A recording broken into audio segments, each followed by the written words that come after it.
Media સમક્ષ આવવું પડે છે સાહેબ, કેટલો ગંભીર મામલો છે આ? શરૂઆતમાં ટ્રાફિક એસીપી દ્વારા બાઇટ આપવામાં આવેલ છે. એ બાદમાં અમારા ડીસીપી ઝોન 2 સાહેબે સમગ્ર મામલા વિશે આપણાને તમને વાકેફ કરેલ છે. અને આ જે છે કે તમે આ જે સમગ્ર ઘટના છે એના વિડીયો ફૂટેજીસ માંગ્યા હતા.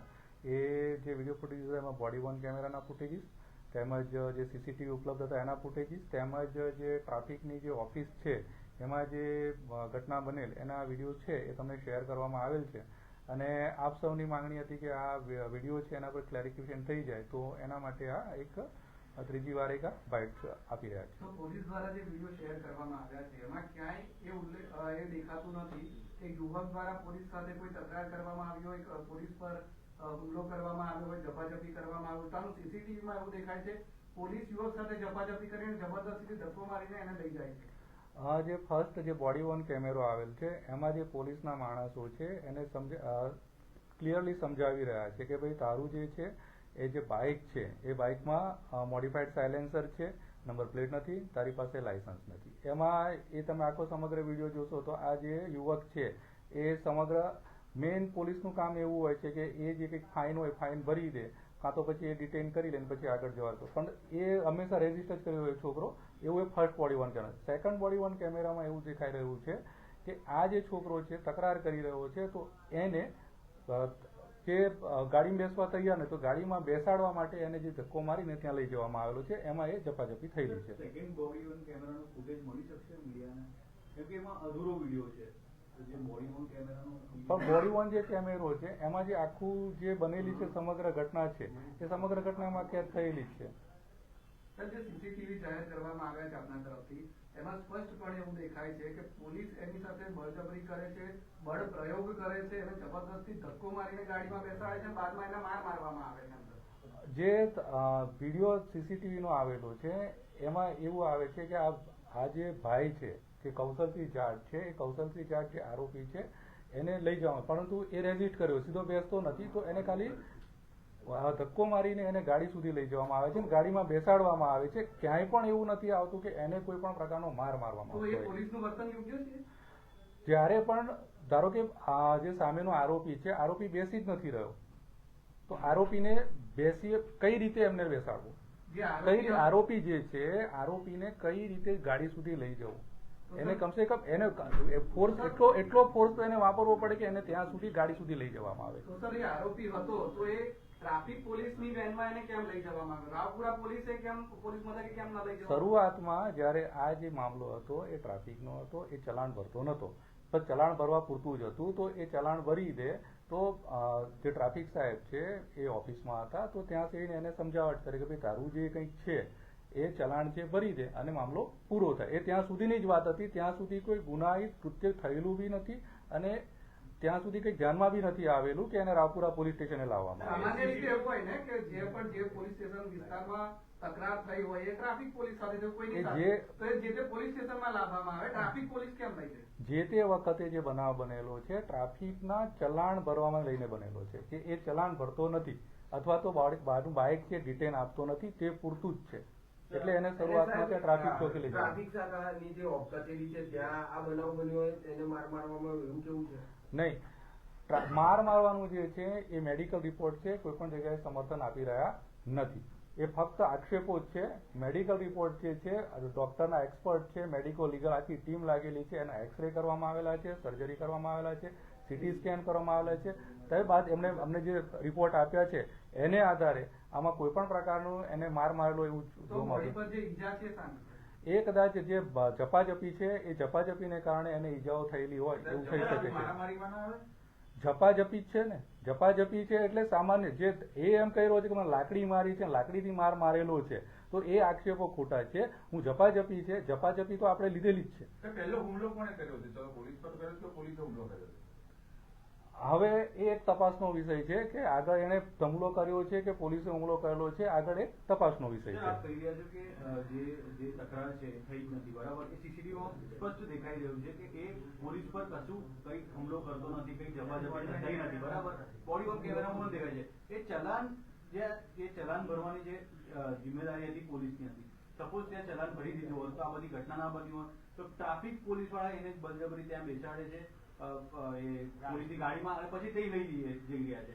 એ સ્પષ્ટ દેખાઈ રહ્યું છે કે પોલીસની ભૂલ છે સર. તો ટ્રાફિક પોલીસ સામે ગુનો નથી બનતો એમાં? એમની સામે ગુનો નહીં બનતો.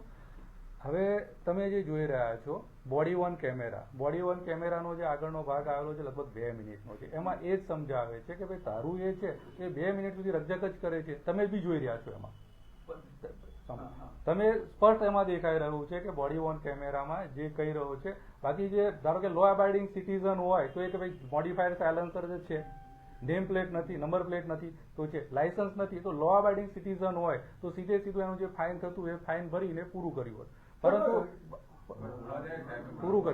પરંતુ એ જે વ્યક્તિ છે એ સતત એનું રજીસ્ટર કરી રહ્યો છે તો એને કારણે ક્યાંક બીજું કંઈ ના થાય એટલે એને ગાડી સુધી એસીપી સાહેબે બોલાય કે ભાઈ અહીંયા લઈ આવો, આપણે સમજાવટ કરી દઈએ. એના માટે એને ખેંચવાનો પ્રયત્ન કરે છે, ખેંચીને અંદર લઈ જાઓ તો એમાં બી એ નથી બેસતો. એટલે સતત એનું રજીસ્ટર છે આમાં તમે જોઈ રહ્યા છો. સર એ એઝ એ મીડિયામાં પૂછી રહ્યા છે કે એવા કઈ ફૂટેજ છે કે પોલીસ પર કઈ હાથ કઈ કરતો હોય કે એવા કઈ ફૂટેજ છે કે પુરાવા છે કે આપ મીડિયાને આપી શકો છો? કેમ કે આમાં તો એવું પુરવાર આપણી પાસે પોલીસ હાવી થઈ રહી છે એના પર. આમાં પોલીસ સિટીઝન પર હાવી થઈ રહ્યું છે તમે કહી રહ્યા છો, પણ પોલીસ એને સમજાવી રહી છે. શરૂઆતમાં તમે જુઓ જે બોડી વન કેમેરો આવે છે પોલીસ એને સમજાવી રહી છે કે ભાઈ તમારું જે કંઈ છે બાઇકના જે ડિફોલ્ટ છે કે જે તમારું જે મોડિફાઈડ સાયલન્સ છે એના ફાઇન પૂરતું લઈને જ પોલીસ એને સમજાવી રહી છે. ગાડીમાં બેઠો છે પછી ફરી પોલીસ અંદર ફરી જબરજસ્તી કરે છે નહીં, એમાં એવું છે કે ગાડીમાં બેઠો છે, ગાડીમાં બેસાડ્યો છે, પછી કદાચ દરવાજો ખુલ્લો રહી ગયો હોય કે એમ હોય તો ગાડી ખોલીને પાછો દરવાજો બંધ કરેલો છે એવા ફૂટેજ છે. કેટલા વાગ્યાની છે અને કેટલા વાગે રાવપુરામાં ફરિયાદ? જે રીતે ઘટનાક્રમ બનેલ છે લગભગ 10:30 થી 11:15 વાગે આ કંઈક 11:15 આજુબાજુનું છે. અને પછી એ રાવપુરા પોલીસ સ્ટેશન આવે છે. રાવપુરા પોલીસ સ્ટેશનેથી પછી એ સીધો 108 બોલાવે છે અને 108 થઈને સીધો એ હોસ્પિટલ જાય છે. એટલે ત્યાંથી 1:10 વાગે છે રાવપુરા પોલીસ સ્ટેશને આ આગળની વર્ધી આવે છે. તો સવાલ જ એ છે સાહેબ, જે પોલીસ મથકની હદમાં એ બનાવ બન્યો છે તો સામાન્ય રીતે જ્યાં તકરાર થાય એ પોલીસ મથકે લાવવામાં આવે છે. ટ્રાફિક પોલીસ ત્યાં કેમ લઈ જાય? સવાલ ઉઠવા સ્વાભાવિક છે તો ત્યાં માર ન માર્યો એની શું ગેરંટી? હું તમને એ જ સમજાવી રહ્યો છું કે આ શરૂઆતમાં જે પ્રશ્ન બનેલો છે એ ટ્રાફિકના ચલાણને લઈને બનેલો છે. તો એને પૂરું તો કરવા ઉકેલાઈ શકતો હતો. એટલે એના એસીપી સાહેબ જે ટ્રાફિકના એસીપી છે જે મોનિટરિંગ કરી રહ્યા છે કે એના સમજાવટથી કંઈક પતી જાય કે ભાઈ તારું જે ચલાણ છે એ ભરી દે. એને કારણે એને સૌ પહેલા ત્યાં એના એસીપી જે ડિવિઝનના એસીપી લાગે છે તે ટ્રાફિકની ઓફિસે લઈ જવામાં આવેલા હતા.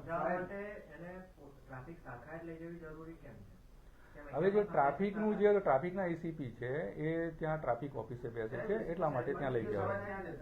જે વખતે ઘટના બની ને ત્યારે એસીપી સાહેબે કીધું હું સ્થળ પર જ હાજર હતો, પછી મારે ત્યાં પ્રોગ્રામમાં જવાનું હતું એટલે મેં કમાન્ડોને કીધું કે ત્યાં લઈને આવો.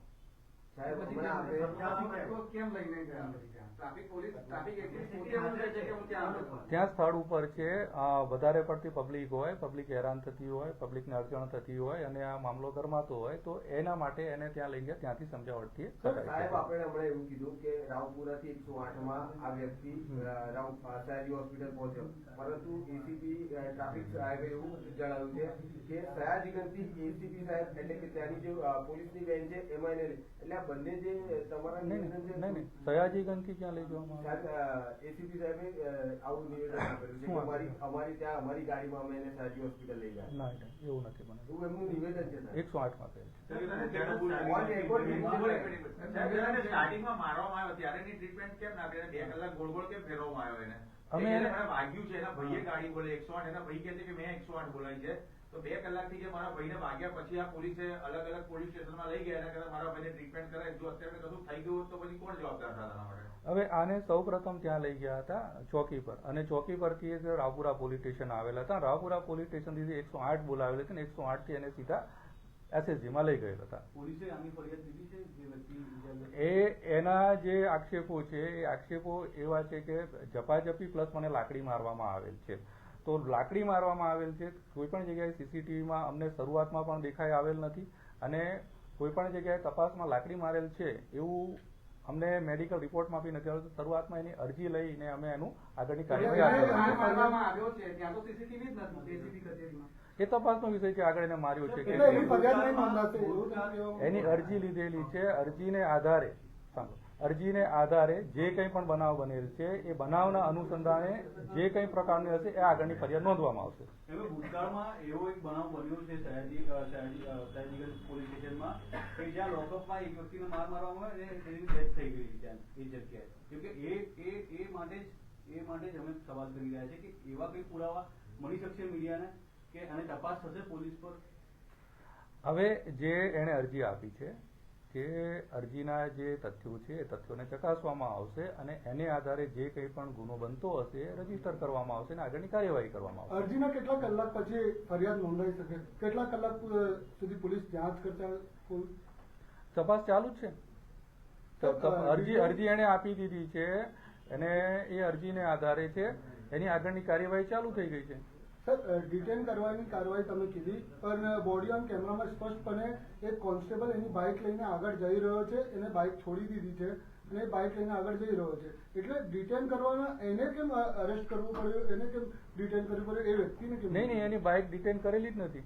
કેમ? એને કીધું કે તારી બાઇક ડિટેન કરી રજીસ્ટર કરી રહ્યો છે, ના કે મારે નથી ડિટેન કરાવો.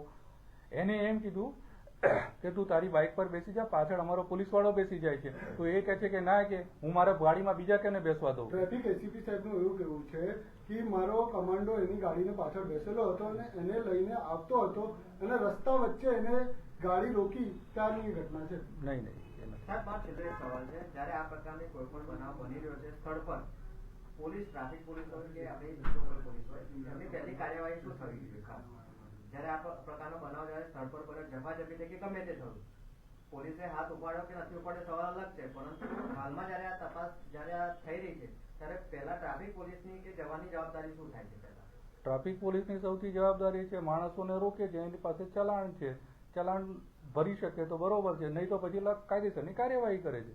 અચ્છા, પોલીસ વાળો પણ પોલીસ વાળાને થોડું વાગ્યું છે તો એની કોઈ ફરિયાદ લેવાની તજવીજ હાથ ધરી રહી છે? હા, એની ફરિયાદ લીધેલી છે. એની કોણ છે? ફરિયાદનું નામ શું છે પોલીસમાં? પોલીસમાં જે ફરિયાદી છે કિરણભાઈ ગોબરભાઈ જોગદિયા. તો સાહેબ, પોલીસ વાળાની ફરિયાદ લીધી તો જે ઈજાગ્રસ્ત છે એ તો ઓલરેડી હોસ્પિટલ, તો એની ફરિયાદ કેમ નહીં લીધી? એની ફરિયાદ એટલા માટે એની અરજી લેવામાં આવી છે કે એના જે આક્ષેપો હતા એ લાકડી મારવાના હતા હા, અને લાઠી મારવાના છે. નહીં, પણ એ કહે છે કે લાઠી મારેલ છે એ શબ્દ એને રાખવો છે. બાકી અમે જે સીસીટીવી ચેક કર્યા કોઈ પણ જગ્યાએ લાઠી મારેલ દેખાતું નતું, એને કારણે ઝપાઝપીની ફરિયાદ અમે લેવા માટે તૈયાર હતા. Fine sir, fine sir.